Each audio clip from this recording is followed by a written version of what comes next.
conversar agora com a nossa comentarista de economia, Rita Mundim, já aparece por aqui. Rita, muito bem-vinda. Queria começar te perguntando sobre crise de petróleo e essa fala do presidente do BC, Gabriel Galípolo.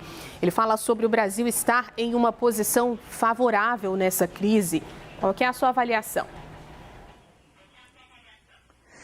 Pois é, Ju, o que acontece? Nós começamos a política de corte de juros praticamente junto com o conflito. Então o Brasil estava e está numa política contracionista, se você comparar com os outros países. O que isso quer dizer na prática? Quando o seu juro é mais alto do que o do resto do mundo, você atrai capital. Então o Brasil, por estar com um juro elevado, com essa política que o Banco Central fez de forma conservadora, para o início do corte dos juros, então está todo mundo apavorado porque todo mundo estava cortando os juros. E o Brasil estava começando a sua política de corte de juros. Por isso, ele nesse mesmo evento, ele cita que a gente tem uma gordura. Qual que é essa gordura? Nós estamos numa taxa de juros num nível em que a gente tem tempo para observar o conflito, para ver se a gente corta mais, se segura e qual é essa calibragem. Então, essa gordura que ele se referiu nesse mesmo evento é exatamente em função desse período de uma taxa de juros extremamente elevada. Por muito tempo, o Banco Central foi conservador e quando ele começou a cortar, veio o conflito.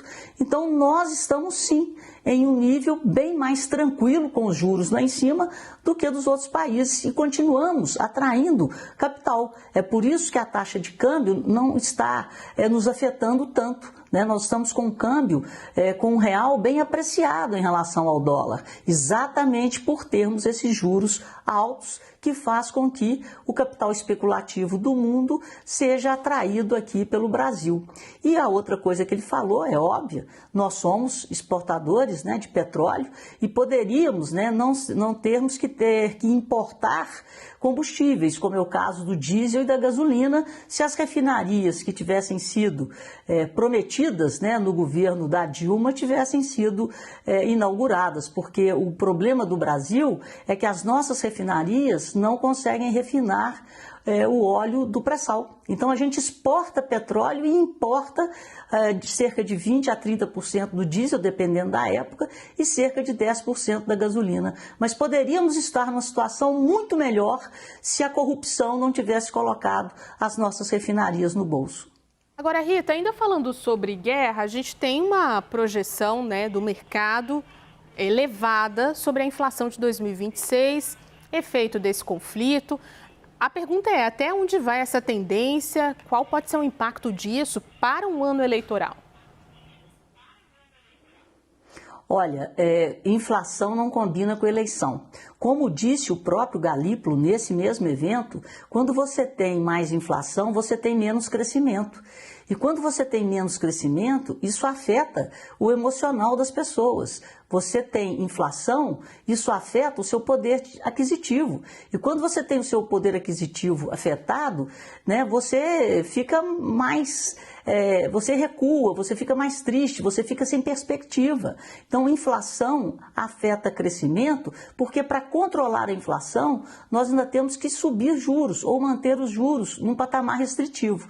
Então, nós temos o efeito da perda de poder aquisitivo, temos o efeito da alta dos juros, tornando o crédito mais caro e, consequentemente, dificultando ainda mais o consumo.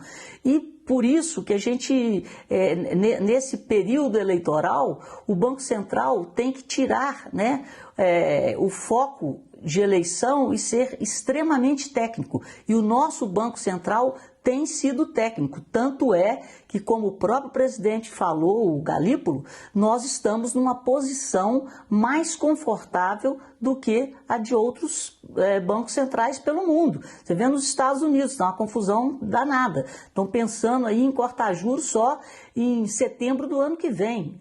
Ainda estão divididos entre dezembro e setembro. Mas diante dessa perspectiva inflacionária, nós temos uma elevação nas projeções do próprio mercado. O relatório de mercado do Boletim Focus voltou a aumentar a projeção de inflação para 4,31%. Há 4 semanas atrás, a gente tinha uma inflação abaixo de 4%, 3,91%. E, com isso, a taxa Selic já está sendo projetada em 12,5%.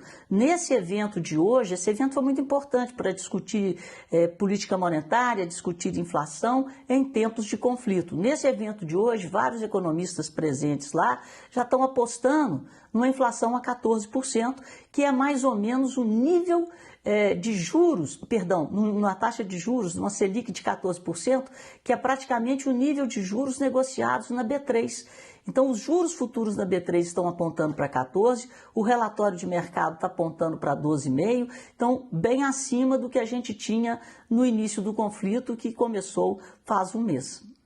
Rita Mundim, muito obrigada. A gente volta a conversar amanhã. Obrigada por hoje. Tchau, tchau.